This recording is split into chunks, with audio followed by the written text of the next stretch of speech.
Hi, it's Joy, and today I'm going to be watching The Mandalorian, Season 2, Episode 7, Chapter 15, The Believer, which is me. I am a believer in The Mandalorian, in my child. As you can see, I now have my child, who I can snuggle. He arrived in time for this episode, and because I'm very stressed about Baby Yoda, I have been snuggling and struggling with this baby since he arrived. He will be sitting on my lap so that if there's any tense moments I can pick him up, but you know, this last week has been so long. I am so stressed because of the ending of the last one, because my baby has been captured by Moff Gideon, and I'm so stressed. And you know, this next episode, Baby Yoda might not actually be in the episode, because if we just follow the Mandalorian and his like quest to get the criminals that he worked with last season to kind of get his team to go and rescue the baby, or we could also see the baby, but that would be a lot of suffering. But yes, if there is any traumatic moment, I will have my son. I can love him. He will be sitting on my lap, but that does disappear him out of shot. And yeah, to anyone that is offended by how much I love my little green child, I win. Sorry, I did get quite a few comments on the last episode. My favourite was, "You do realise Baby Yoda's fictional." Yes, but anyway, I love this show. There were a lot of exciting announcements last night about new Star Wars shows and new Avengers Marvel shows, and I am very excited for most of those. So yeah, that's a lot more reactions will be coming to this channel. I will do my best to watch Clone Wars. Clone Wars is currently on the poll up on my Patreon. Any patrons can vote, all 4 tiers. So just a quick reminder that if you would like to watch the unedited version of this reaction, it's up on my Patreon right now. So yeah, let's go. I need to get back to Mando, and I mean, I'm torn between wanting to get back to my son, but then if this little angel's suffering, I don't want him to suffer. So yeah, let's go. Please salute Marshal Dune. Yep. Somebody gonna tell me what's going on here? Let's go. Good job for you. Your favourite person. That's what's happening. Oh, you know, for a second I thought you were this other guy. That guy? He's building an excellent team, and I'm here for it. I mean, I don't like this guy, but you know, I'm so stressed. I love this show so much, but the penultimate episodes are stressful. They have his kid. The little green guy? Yeah. The little green guy. Yeah. So... Oh, do we trust him? Fed. Punch in the coordinates to Morak. I love this team up though. I hate that Mando's beautiful Razor Crest was destroyed. That was our home. Just say they might recognize my face. Right, so it's me going in alone. No. Nope. The minute he gets inside, Mando. he'll be a hero. Hey, I'm my idea. I'm doing you guys a favor. I thought he was taking the helmet off for a second then. So unless you're gonna take off that helmet, it's gonna be me going. Is he going to? Because he learned that Mandalorians don't have to. Green friend. No! Rude. You're not going alone. Oh my god. Here goes nothing. And by nothing I mean literally everything. It is very shameful. Okay, but to save this guy we would do anything. What would they say on Mandalore? You know, it's a shame you're not coming along with. You know, they would say that he was protecting his foundling. Phase 1 complete. Yeah, I just think it's amazing that like we're teaming up with people like her. I mean, I feel like she potentially was a very bad person, but hey. Better when it's off. He's not taking it off. I think he might get to a place where he feels comfortable taking his Mandalorian helmet off, but it isn't going to be with you right now. Is it that you can't take off your Mando helmet or you can't show your face? Because there is a difference. He's protecting his baby, a foundling. Just say. Bloody hell. Look, we just need to get in and get the information to find my son. Wonderful. I'll take care of it. They think it's just a stormtrooper coming, but it's a Mandalorian. Oh, for God's sake! It's so weird because right now it's almost like he's, oh for Christ's sake, being a stormtrooper. Ugh, gross. And he's not wearing Beskar. God, just give up and go for the next one, people. There's some unusually skillful stormtroopers on this one, although they might blow themselves up by trying to run away. Bloody hell! Ah. Come on, Mando. Just get the next transporter, guys. I don't think this one's worth it.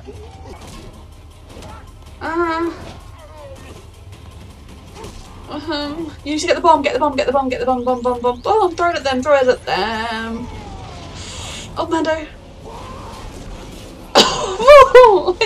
I don't know what their moral compass was like.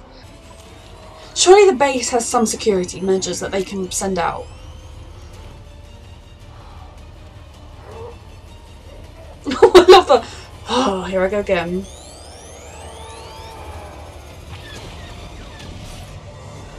Oh my god, they come to save the day. This feels so wrong. So wrong in so many levels, being on the side of the Empire temporarily.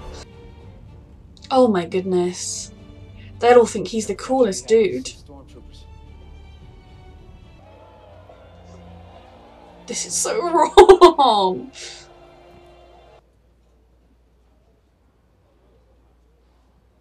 It's like I know him. Scan your face. Fuck. Give it to me. Is he gonna do it for the baby? I'm so stressed. Oh, I'm so stressed. But they seem to be buying that he's in here legitimately, but then that guy's noticed something's up. I'm so stressed. Fuck.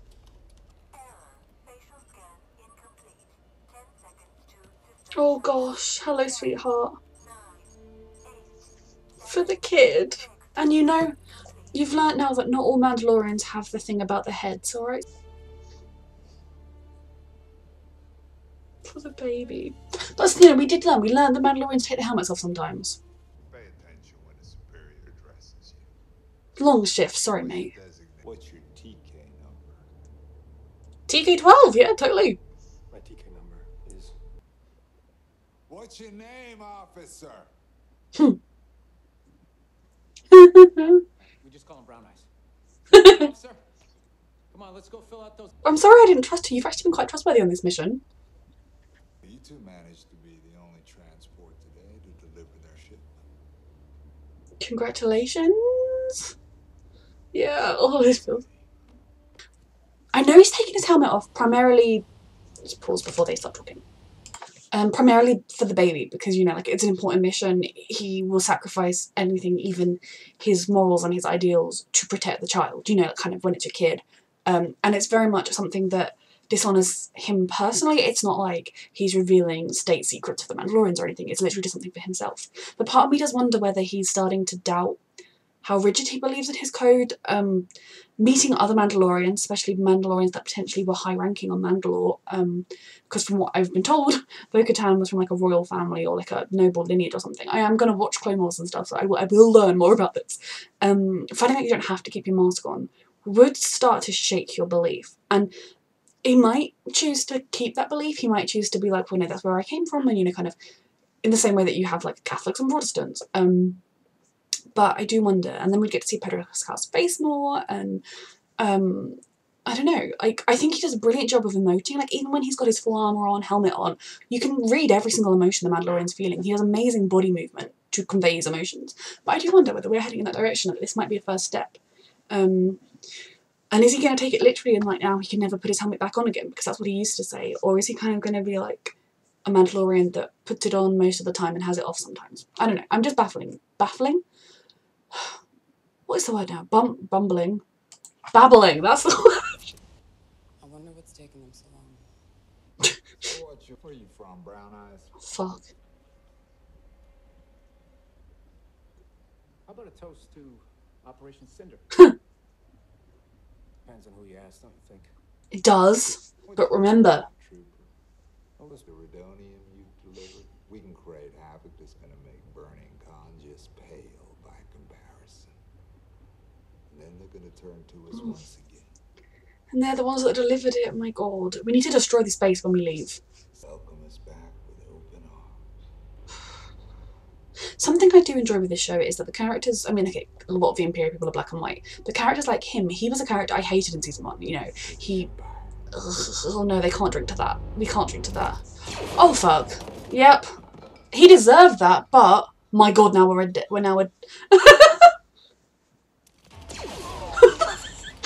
Oh my god, no!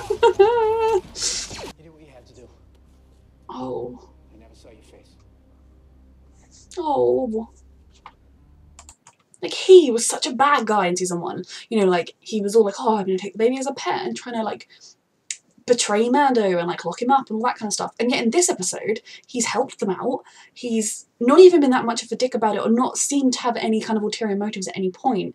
And here, it was literally just being faced with someone that committed an atrocity that he was a part of, or that, you know, kind of, he couldn't cope with it. Which, and now even saying to Mando, you know, I never saw your face, you can have the thing, like, that is honestly mind-blowing to me. Like, the way the show does characters, it's so good. Because someone that was a bad guy in season 1 doesn't have to stay that way. It's similar with Ming-Na Wen's character, you know, when we, I mean, okay, she wasn't a huge part of that episode, but we were told, like, oh, you know, she's this terrible assassin, awful person, you know, that was my impression of her.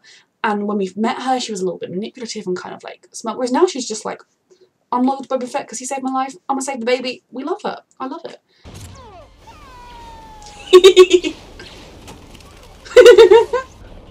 It looks like a smiley face. 3 shooters, top deck. Got him.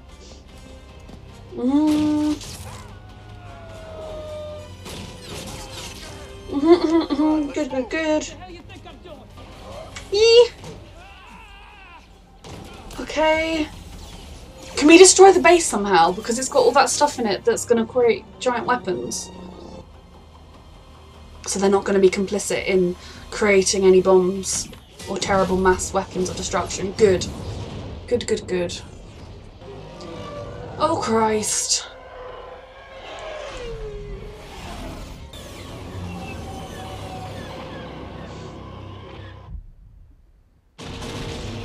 Whoa. That was cool. You know, it's too bad Mayfeld didn't make it out alive back then. Yeah.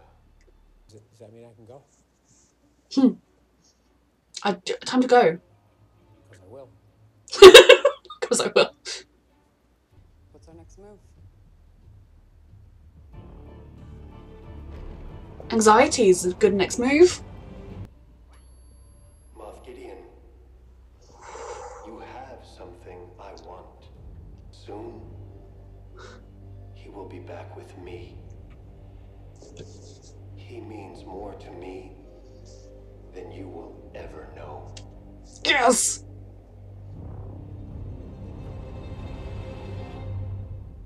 Oh, tingles. Stress. That was a brilliant episode. I talked about it a bit during the episode, but I love the way this show portrays people. You know, no one is all good, no one is all bad. I mean, the Mandalorian is fairly all good, but, you know, he's willing to kind of potentially cross lines a little bit to try and do the right thing in the long run, but just, this little guy deserves the world. And I really love the fact that the criminal, I can't remember his name, and I'm very sorry about that he was a guy who, last season, like I said in the reaction, I hated. He was terrifying. I knew he was going to betray Mando. I was waiting for it. He was saying weird stuff about, like, wanting to keep my baby as a pet. He dropped him on the floor when the ship hit turbulence. Like, he was a terrible person, and I hated him, and I was, like, cheering when Mando took him down. This episode, he was quite likeable. He, more or less, just went along with the plan. The minute they said it was for the kid, he was a little bit more on board with that. And even when they were like, oh, you're not actually going to get anything out of it, you're just going to have a nice view, it's a bit different, he just did it. And even when he was talking to Mando, he was a little bit offensive in a sort of way, but he was kind of more just having a chat with him, just trying to be like, you know, you're all religious with your helmet, and you don't need to be. And I don't know, I kind of thought it is all, I think, building into this thing with Mando of him having learnt that there is a potential different way for Mandalorians to be, and I think maybe he needs to just find out more about that, and then he can make his own choices. And then even the moment when, you know, he didn't want to face that guy, and he did, to help Mando get to the kid, and the fact that we saw his guilt for having been part of that operation, and his anger at the Empire for being willing to do that kind of thing. And then the minute the Empire guy was like, and thanks to you guys, we can do worse than that, that was the moment that for him, there was no going back. There was no putting on a brave face and smiling your way out of that. And, you know, while it potentially jeopardized the mission, I love the fact that he was able to kill the evil son of a bitch, destroy the base, destroy all of the stuff, so that, you know, that is one planet that no longer has that Empire base on it, and that shipment of stuff that would have been destroyed when ineffectual stormtroopers couldn't save it, they stopped that from being used to create mass weapons. Brilliant. And then I love the fact that they let him go. Like, I think that's such a fascinating twist, because last season he was a character that seemed fairly irredeemable, you know. This season he's already, you know, he's just had a transformation. Part of that will obviously be to save the baby. Everyone knows that. No. But I just really, really enjoy how they do that. Similarly, in a way, Ming-Na Wen's character, whose name I know, and then I go to my reaction and it goes from me. Like, the way she was described, I know it was by a bounty hunter who was, like, also a scumbag, but was that she's like this assassin, no qualms, she'll kill anyone, not a good person. They didn't imply that she was an assassin that could only kill bad people or anything. So in that sense, she seemed like a very formidable character in the sense of being evil and irredeemable, and like, as much as I wanted her to keep recurring because I love Ming-Na Wen, not like a good character. This season, she's amazing, we love her. So I think it's really great to kind of see that neither of their characters had an absolute character change. Neither of them are totally different to who they used to be. But what you fight for, what you believe in, and where you stand with that person's opinions make a huge difference. And I think we've seen that Ming-Na Wen's character and the criminal guy have honour. They have a code, they, you know, they do have honour. And okay, yeah, last season he kind of didn't have much honour with how he treated Mando, but that was part of the wider plan all along, I think. So I don't know, I'm just really enjoying the characterisation of everyone. It's not black and white, it's not as simple as good or bad. I mean, you do have, like, the Empire, who are just through and through bad, but then we've met a couple of people who used to be part of the Empire, and who have since seen the light, which adds to the fact that anyone still in the Empire is just evil, because they could have changed their minds. And I definitely think that what he said was quite true about, it's true in our world. If you were raised in a Western Christian country, you are more likely to be Christian. If you were raised in an Eastern Muslim country, you're more likely to be Muslim. If you were raised in a Hindu area, you're going to be Hindu. All of our religions and our beliefs really just stem from where we grew up and where we're brought up. So if you were brought up and indoctrinated into being a part of the Empire and thinking the Empire's way of doing things is right, you are very likely going to join the Empire and become like a fanatic about that. But when you get your eyes open to other things, you could change your mind. A huge thing that I think we've been really thinking, that hasn't been too big in this season, but has been Mando and his helmet. Now, when I watched season 1, our Mandalorian was the first Mandalorian I'd ever come across. I didn't know that they were technically an extremist sect that he was part of, and by the sounds of it, neither did he. So I think for him, finding out that he can take his helmet off, that, I mean, whether he chooses to believe that as a way forward is different, but that it's not breaking the Mandalorian code to take a helmet on.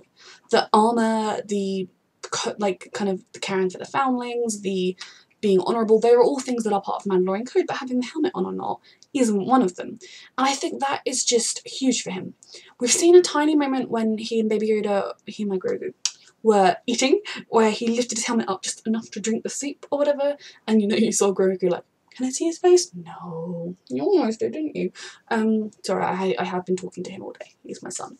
You did see elements of that in that episode, and in this one, he first of all took the step of, you know, I'm still covering my face, I've taken the helmet off. And it was a bit like the guy said, you know, what is the code? Is the code never take the helmet off, or is the code never show your face?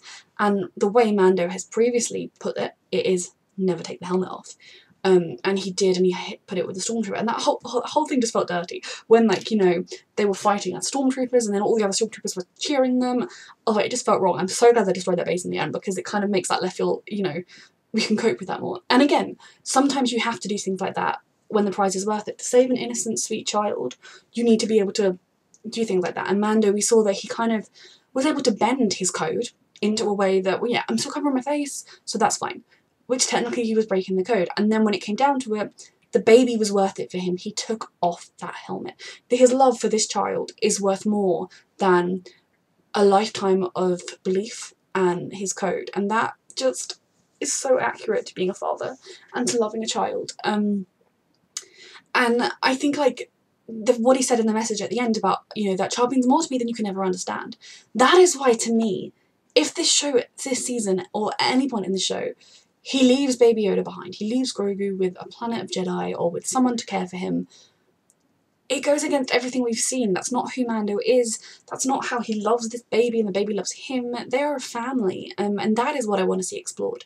And I don't care if he'll barely be speaking by the time Mando dies. That's not what family is. Family is so much more than that.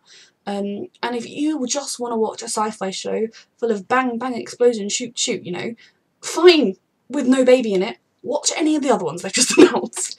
you'll be fine.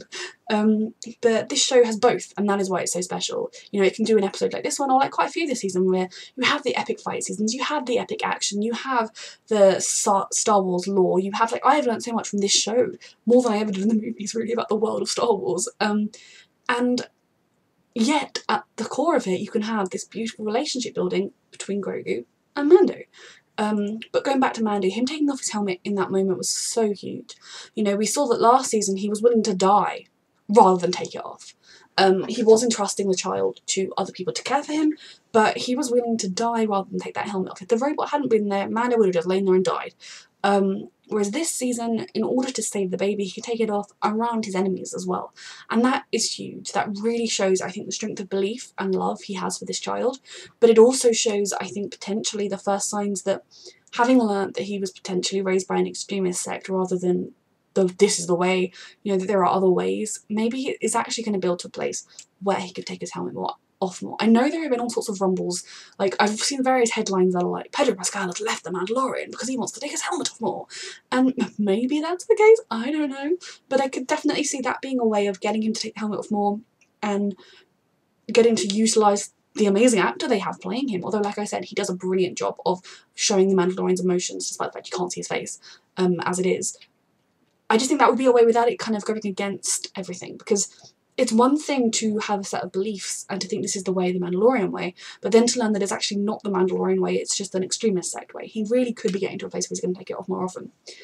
So we have the information, we destroyed that awful base, hopefully saving those people from a lot more heartache. The pirates, they weren't even stealing the stuff, they were just blowing it up, so maybe they weren't like bad people, so I do feel bad for them. But then they kept trying, and they were a little, I get how significant it was, but maybe surviving and then stopping the next shipment would have been better than just trying to get that last one despite the fact you were all dying. Hopefully because they were pirates and they didn't look the same as the villagers we passed, maybe they were bad people too, I don't know. But definitely this episode, they really raised some really important questions about the lines you're willing to cross, and when you get desperate, those lines suddenly become less rigid and they bend a bit more compared to when you're not in a desperate position, and that is definitely true. But I also don't think that any lines here were crossed irredeemably. You know, no one went against their way completely. But just this whole team up was brilliant, and we're on our way. I love that he sent that message, like, you don't even know what you've got. You know, I'm coming for you. Again, part of me is like, did you need to send him that message? Is there going to be some ulterior code in that message, or that message planted a virus? Or like, I just feel like it was a little bit unnecessary to send, because, you know, maybe Moff Gideon didn't have all of his defences up because he thought, oh, you know, I blew up his ship, lol, he's never getting his kid back, and now he knows he's back. I mean, realistically, he would have been ready. And part of me is very stressed because that was quite a while we've been since we last saw him.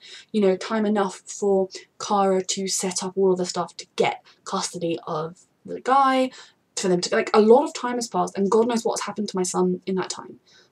So I'm really, really excited for the finale, but I'm so stressed for the finale. But this was a brilliant episode. It furthered the characters, it furthered Mando's journey in his Mandalorianness, and I think I love seeing more of Boba Fett. I can't wait to kind of get to know more about him when I go back and watch other stuff from Star Wars, but just, it was such a good episode, and they got the information they needed, and they destroyed a base, and yet stress is still here. We are still very stressed, and yeah, so if you would like to watch the unedited version of this reaction, you can see it up on my Patreon, and you can also get to vote in the poll. The Clone Wars and Rebels is up on my poll right now as well, if anyone wants to vote for that. Currently it's only got one vote, so you know that I don't have that many patrons. Your vote could make a difference if you would like to. And yeah, I will thank you so much for watching. See you next week for the finale.